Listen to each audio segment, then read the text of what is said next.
I'm an ENTJ personality who keeps a small circle of friends. I'm an ENFJ personality with a squad, a crew, a clique, and my girls.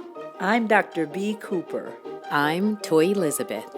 And we're new friends. Before I'm excited, we're talking about personalities and how personalities show up in friendships. And eventually we'll start talking a little bit about roles in friendships and how those emerge in a friendship and sometimes stay throughout the entire time. Yes. So we are very similar. And when we met, we were all like, oh, we're the same. We're the same. We're the same. We're the same. So we decided to take a personality test to see where we're different or confirm that we are exactly the same. And what did we find? We found that we are, I think we said 75% the same. So we took a version of the Myers-Briggs test online called 16 Personalities. And it came up with, for me, ENTJ-A. And for you, it was, first of all, nobody is surprised by that. If you watched episode 1, you're very clear that she's ENTJ. And I was ENFJ, which also is probably no surprise because, you know, I'm me. Yeah. So I have all the feels. She has all the feels. I have all the feels. And I think through all the stuff. Yeah. So just in case you haven't taken that test, the E stands for extrovert. Yes. The N stands for intuitive. And then of course T thinking, F feeling, and J judgment.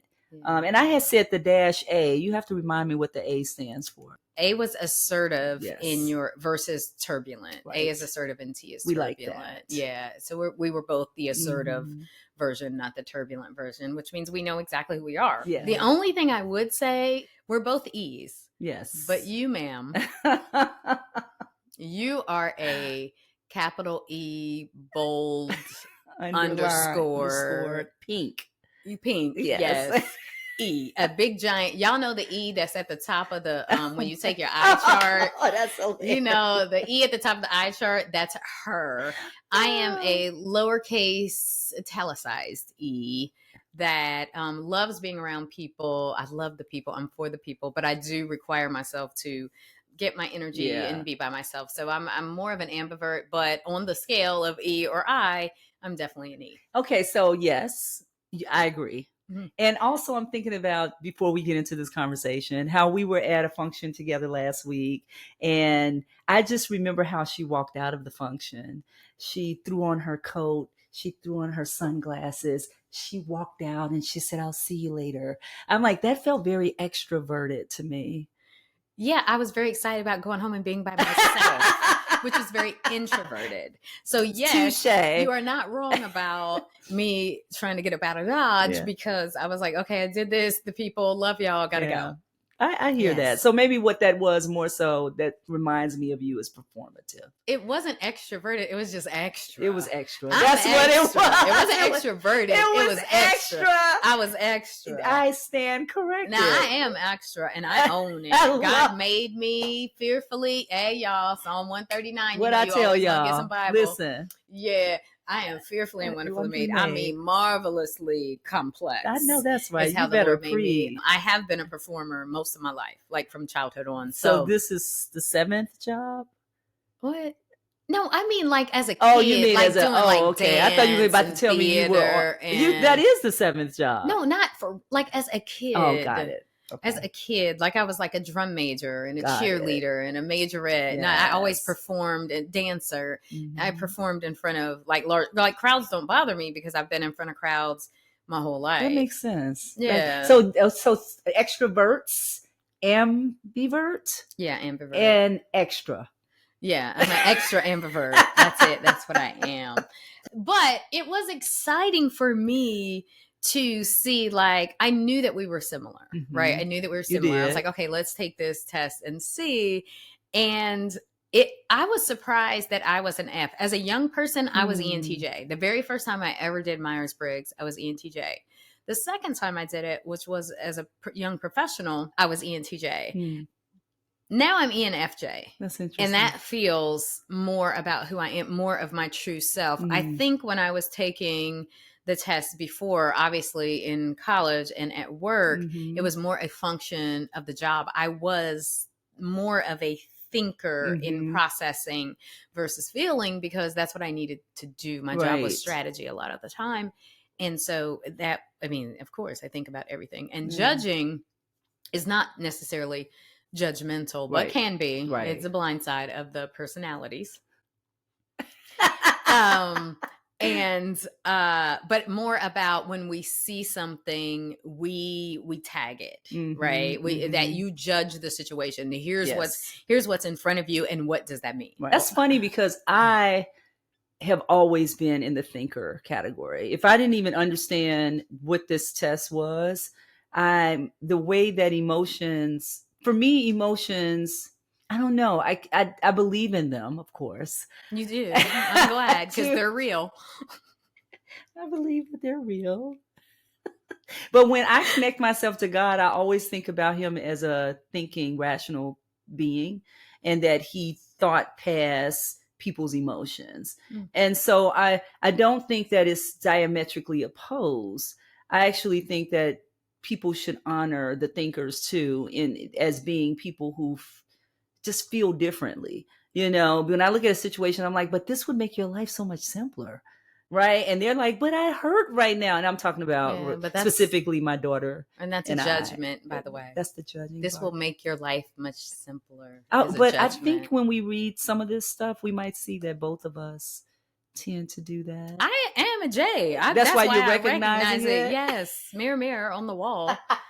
But I'm just saying, to to someone else. I know. But I actually believe that it will make a person feel better. I'm sure you do. And I know it's judging, but I also don't understand the feeling as much as I understand the thinking. So I've always been like that since a little girl. Since I was a little girl, I've always been like, well, we could just think through this. You don't have to be upset, girl. You can't think through everything, though. There's a moment in Toyi Elizabeth where I talk about after my grandmother died. Yeah. Now, what is Toyi Elizabeth? Toyi Elizabeth? What do you mean? What is it? It's your book. Oh, yes. Because I don't think you introduced Yes, you're that. right. Because I wasn't ready to talk about that. Yes. But yes, Toyi Elizabeth is thank you for asking that. Toyi Elizabeth is a fictionalized memoir that I wrote by Cameron Adams, the artist formerly known as Cameron Adams. But it's a fictionalized memoir where I basically convey, it's not an autobiography, but I convey life lessons. And we'll talk through this more about why I decided to make it fictionalized and all that. That's beside the point. The point for now is that in the process of my formation, and I talk about this in the book, the day my grandmother died, or when my grandmother died, up until that point in my life, I was smart enough, pretty enough, savvy enough, charismatic enough, resourceful enough. I had enough grit to change whatever situation was in my life. And when my grandmother died, it was when I realized there is a God. Yes. He is in control. Yes. And there is nothing I can do to bring her back. And I remember sitting on the couch after the funeral, like a week later, thinking like, oh my gosh, it's the first time I ever felt boxed in. I have had a lot of situations in my life, read the book, that were tragic. But I was always, even when I was in them, I was thinking about how to get out of them. Yes. And this was one that I could not get out of. And so it delivered me from thinking that, I could just always shift life into being what I want it to be, because there was nothing I could do to bring her back. You wrote that. You wrote about that in the book. I did. I mean, you actually wrote about how that was a changing moment for you. Yeah, it was. So I remember reading that. Yeah, I would probably be a holy terror if my grandmother had not died when I was young, because I was a G girl.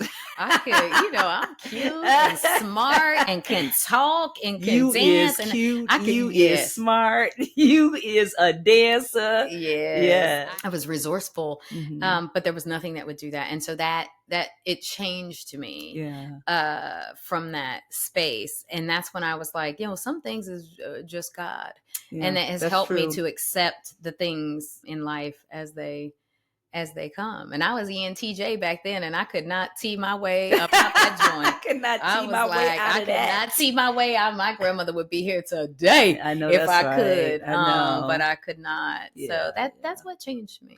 That's interesting. I don't know if I will be. I mean, I'm going to be interested in seeing how this works out, because I don't know. I feel, you said I'm a hard E. I feel like a hard T. You know, you are. I'm glad you feel that way, because I feel like a hard T. Because now my mother, who was my girl, yeah, I talked about girl in an earlier episode, but my real girl. I thought my way through her death. You know, I was like, we don't get to live forever. This was her time. Now, it doesn't mean that I wasn't in shock. When I found out my mother was dying, I kind of didn't think about it. I was like, she's not dying. And I actually went on a trip when she kind of sort of died before I left, and then they got her on a machine. And I went to a conference in California. I was in total shock. I'm trying not to. I was in total shock that she was going to die, because she had been ill my mother had early Alzheimer's, and she had been ill for about 8 years. And so I was like, she'll be fine. She's been to the hospital before. But something in me knew that it wasn't true, but I couldn't accept it. So that is the place where I don't know if I didn't allow myself to think, you know, but when I came back, I was a little bit in shock again, like she actually died. So I am definitely a hard T, and my mother was too. At least I'll let people hug me. My mother be like, I don't like all that hug. And you know me, I'd be like, hey. You are a hugger. You didn't get that from her. You're a thinker and a hugger. A thinker and a hugger. You are a thinker and a hugger. Yes. And we love you for it. Aww. So that's good, because you are a hard T. It's interesting, because I wish I don't have it here because I'm not prepared. But I wish I could see. I don't remember what my F was. It would be interesting to see as if my F is on the border the way my E is on the border. Because I am a thinker. Like I said, I've been ENTJ for a long time. I know I'm not a hard F. Like, I know I'm not like 90%. No, F. no, you're not. Yeah. I know that. It's more important to me of how I feel about something versus what I know. And I guess even my faith is like that, right? So, wow, I'm just coming to this. My faith is like that because my faith is not about what I know. I know a lot, Yes, right? I know do. a lot. You know this. We're always talking about this, the Bible. Yes. Jesus loves me, this I know, but not just because the Bible tells me so. Right. You know what I mean? Right. It's like, yes, I've studied the Bible and I know it and I read it and I believe the word of God, but I also know God is God because I've lived. Like, I know based on my life. Yeah. And that's the F. That's right? nice. The F. I like that. F. I can hear that. That's the F. Yeah. So do you think that people who don't have these similar personalities, because ours are three of the four are the same, you think they can be friends? That's a good question. I mean, I know we're not getting into all the ways in which people are different, like birth order. You know, that's a good one. Yeah, some people believe in astrology. You know, some people think about generational differences. So there are a lot of different differences that we're probably not thinking about. But I don't know. I can speak for me, but then again, I may not be a good enough person to speak on this in general because of the personality trait that I am. But I have a very difficult time being really close to someone who doesn't have a lot of them in common. And a lot of that has to do with, I want to be understood. That's interesting. So let's take a look here at, you are the commander, right? So the commander is under that, under the analysts. Commander is under the analysts. And as the commander, you're striving for greatness. That's your thing. You are bold and decisive. You love momentum and accomplishment. Is that true? That's Do you think so that true. That is true. That's very true for me. Let's look at these strengths or weaknesses. Shall we? So here are your strengths. Here's what we love about you, okay, Commander. Let me hear Here's that. what we love about you. Let me you take are this in. Efficient, energetic, self-confident, strong-willed, a strategic thinker, charismatic, and inspiring. Yes, they know. Do you agree with all that? All of it. So you think they did a good job with this? I think testing? they did an excellent job, but I'm sure they're not going to do a good job with the weaknesses. Okay, so it doesn't work that way. It doesn't work that way. If you think they did a good job. I do think they did a good job, yes. So let's go through the commander's weaknesses. Stubborn and dominant. Intolerant. It's my way or the highway. Impatient. Arrogant. Poor handling of emotions, which you already told us just now. Like, I don't deal with that. Cold and ruthless. You're not cold and ruthless. I don't believe I'm cold and ruthless. You're not cold and ruthless. No, I think to your point about, where the border is, I do think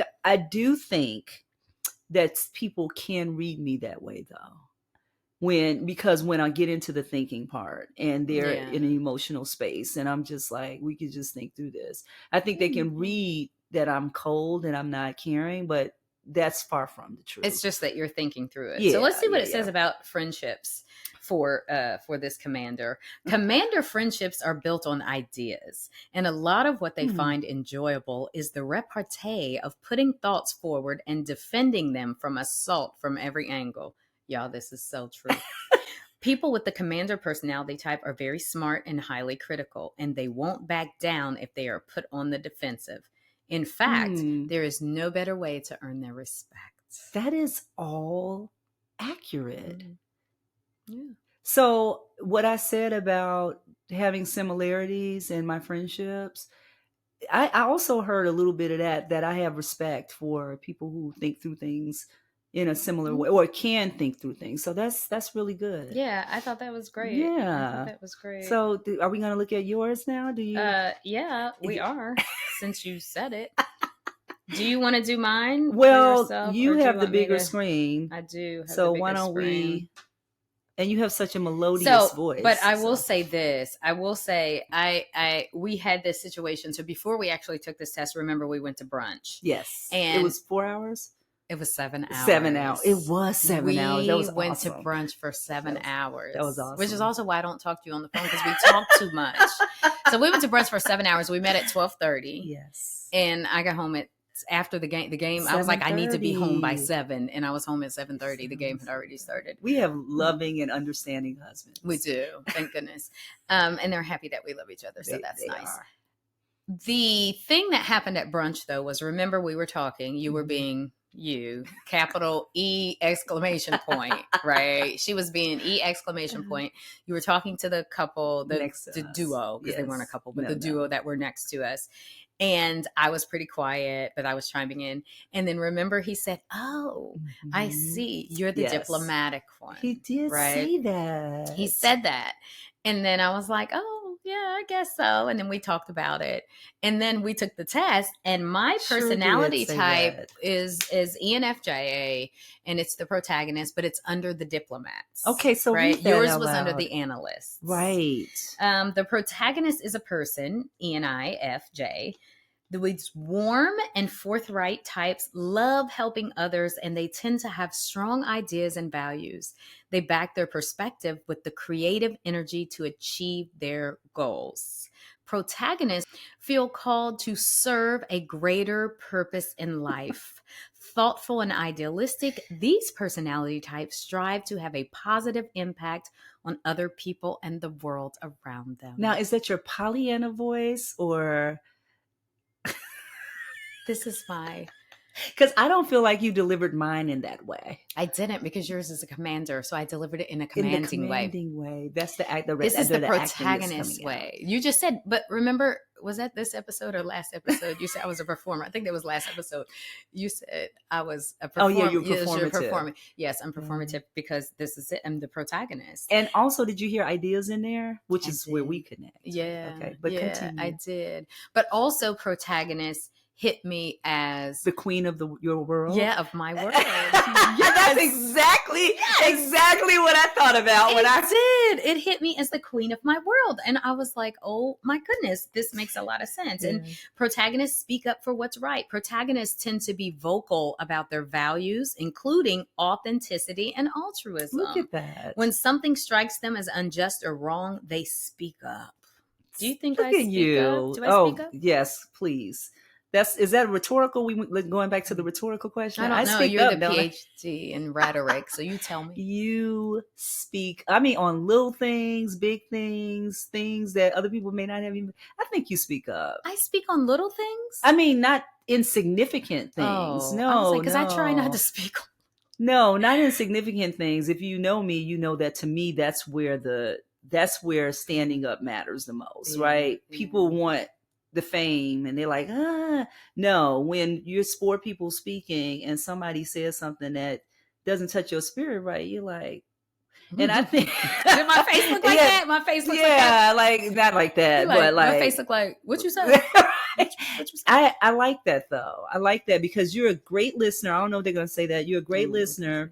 And you're thinking in the moment as people are doing things, and you're like, you look for consistency or inconsistency, and you're like, wait, no. So I like that you speak up for things that are small. Oh, thank you. Yeah. Okay. I would like some compliments too when we finish talking. I always give you compliments. I'm talking about being a commander. Oh, okay. So I have a lot to say about that. I gave you all of your strengths. What are you talking about? You, girl. She's not, y'all. She meant that. You see how the commander does? You see what I'm saying? Okay, so here are the strengths. Okay, strengths. Receptive. Protagonists have strong opinions, but they're far from closed-minded. Mm-hmm. Reliable. Mm-hmm. Oh, yeah. Passionate. Mm-hmm. Altruistic. Mm-hmm. And charismatic. Oh, so we share that. We share the charismatic. Soft strengths, though. You think? You had good strengths. I had you had like decisive and blah blah blah. I've got like passionate. Okay. It said reliable. That's a big one to me. Okay. Don't you think reliable is good though? That's not small. I guess. Yeah. Because I know I when you got the weight of the people on me. They can rely on me. Yeah, you will talk about that in another episode. Right. But go ahead. What are the weaknesses? Here are the weaknesses. Unrealistic. Overly idealistic. Interesting. Condescending. Well, intense. I can kind of see that one. Yeah, of course you can. Yeah. The intense and overly empathetic. So I am extremely intense. So as we were working together, when the other mic went down, I was up in here like and you said it in such a kind way. You were like, oh, so this is how you work. I was like, yes, I am intense. I'm so hyper focused and driven with things that need to be done. My husband says it. He was like, your work style is manic. And I was like, I don't know what that means, but I'm going to take that as and I get stuff done.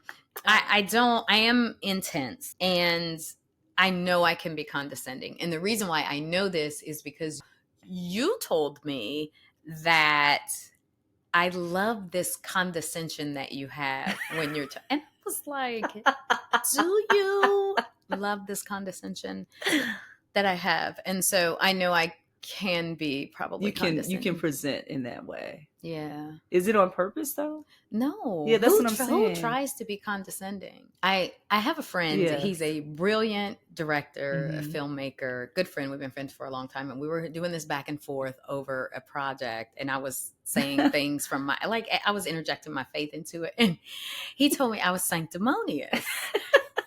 Girl, and it really stuck with me. Like I was really like, I'm saying, and I started asking people, am I sanctimonious? Am I sanctimonious? I don't, because I don't think that I'm that. Yeah. I try very hard not to be that. But he said that. And so it's the same with condescending is like, I know that I come across as condescending sometimes because people have said that. Yeah. But it's not my intent. So it's a blind spot for me, I guess. Well, that's why these things are in weaknesses, because when we got to the bottom of mine and it said that I was cold, what was it? Cold and something. I think that means that's how people read us. Not what our intent is. Yeah, the perception. Right, the perception. But perception is reality for people who are receiving us. So I can say to them, I'm not cold. And they like, I'm crying because of what you just said to me. Like, I get to tell you what that feels like, right? Yeah, that's real. That's real. Yeah.